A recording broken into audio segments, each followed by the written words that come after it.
Episode 3 for the week. See, yesterday I talked about the wall. Something. By the way, as a software developer, this week I'm wearing my Ink is a Verb shirt because I've been doing software developing, and I'm actually going to get into doing some more good quality TV stuff. No, I'm going to be making some video training series, and I'm very, very much looking forward to this.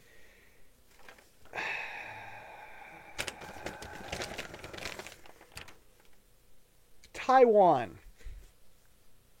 Oh no! Before I get to Taiwan, that's what it was. WordPress had another update this week. Did you know that?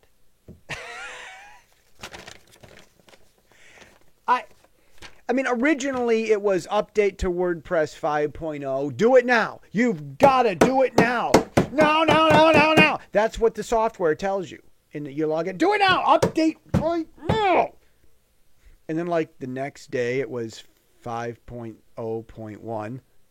Because 5.0 was destroying things and causing the apocalypse. The 5.0 was no problems, right? Because I was supposed to do it now, right? Yeah, well, it was causing the apocalypse, so they had to push out these updates to get it to 5.0.1 right away. I'm like, yeah, right. This is not the end so soon. It turned into 5.0.2.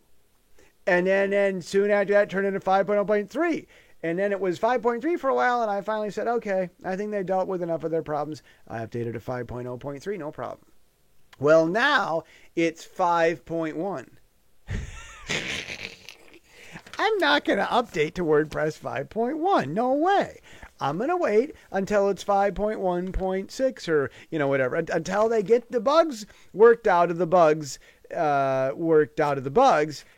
and the bugs worked out of that. Then I'll fix it. But what is it with these great big updates that's so important that I have to update? Stop harassing me about it, WordPress. Work out your bugs.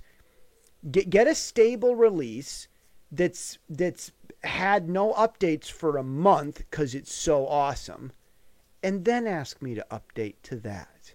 Stop harassing me and using my website as your guinea pig so that when my website crashes that you learn about the problems that you guys chose not to solve. Okay, that's the opinion of a guy that's doing web and software from Taiwan. Look, the elephant in the living room. China we're looking at China attacking. This is getting to be a serious thing. Trump is, I'm tired. Trump is supposed to be meeting with Xi Jinping, because their trade talks are great. They're the best, and then they're wonderful, and then they've never had any trade talks as great. They made trade talks great again. And so that happened. And so now Trump's going to meet with Xi Jinping. Okay. I think Trump bringing Xi Jinping to Mar-a-Lago, I think that's a smart idea. I don't know if we're actually going to get a trade deal out of this. People are pessimistic. One of the big issues is aggression against Taiwan.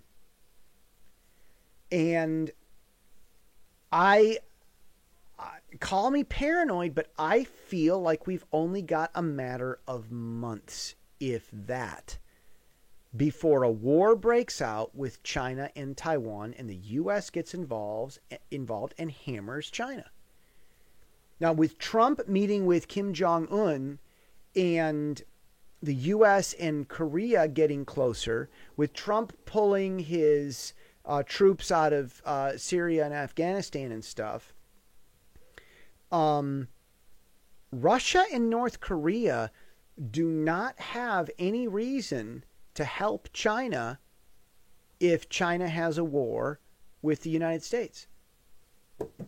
They have no motive. China would be on their own. Vietnam's always hated China because Vietnam's known that China's always a bully. So, I, the experts say that China's biding their time. I think the U.S. is biding their time. So we are looking at a serious imminent invasion here with Taiwan. People ask me, Jesse, why are you there in Taiwan? I'm like, I came to Taiwan because I wanted to understand people. And I've got friends here in Taiwan. I don't want to leave my friends. Run home, miss the excitement. I know the bombing over London, the Blitzkrieg, it was supposed to scare the British. The Londoners, most of them didn't die. By far, very few died respectively. I value on human life. Statistically, out of 8 million people, like quote unquote, only 40,000 died or something like that. The remaining 8 million thought of themselves as Superman. So the bombing raid from Germany against London during World War II was thought to be something that would scare the British, and it actually backfired and had the reverse effect. It actually emboldened the British because they didn't kill that many people. Okay, I'm trying to be respectful of human life, but I'm talking statistically. So by far, this vast majority of people survived, and they thought that they got a survivor hero complex and thought that they were incredibly awesome and invincible. Well, that made it difficult for Germany to crush the spirits of the British. They'd actually embolden the spirits of the British. So we could be looking at something like that with Taiwan here.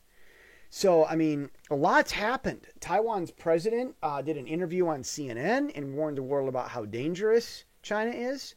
The EU unanimously gave this praise and support to Taiwan, asking Taiwan to to participate in international bodies where it would be helpful. We're talking World Health Organization, United Nations. And they condemned China for having military activity in the Taiwan Strait. So there's a lot of pro-Taiwan stuff going on. But Xi Jinping in China can't back down because they've been lying to their people. The Chinese people actually believe that Taiwan is an active province of China, and you can go there just like you can go to Hawaii or Puerto Rico. And it's not true. But that's what China's been leading their people to believe. So if China doesn't invade Taiwan and keep the lie going, then people aren't going to trust their government. So China's government's in a tight spot. The whole world is against China, but China has to attack in order to save face at home. And it's like, my goodness. Yeah. Okay, all that. Okay. A Chinese attack on Taiwan is a reasonable concern. Now, I've been asking God what he thinks about this. I've been praying. I would pray. Ask God, God, what do you think about this? What about this coming war? What's going to happen? What are we going to do? What? And you know the answer I keep getting? Nothing. Jesse, focus on your software development. Jesse, are you done with that Linux teaching thing yet? Jesse, you done with your English curriculum? Jesse, how your business negotiate? Don't you have a friend that wants to do business with you and trade? You need to get the t-shirts going, Jess. You've got more t-shirts to sell to people. That's what I hear from God. Work, live my life, progress, help people. Do businesses and teaching programs that are going to help people make money. That's what he keeps telling me. God is not worried and concerned about this brewing conflict between Taiwan and China. He's not worried about it. And I tell you, that doesn't mean that the conflict isn't going to happen. It means that if it does happen, it's not going to interfere with God's greater agenda. See, God also has a plan. God also has stuff that he's up to. God, the devil's not the only one that's up to stuff. God's up to stuff also. And I'm much more concerned about whatever God's concerned about. And I'll see you next week.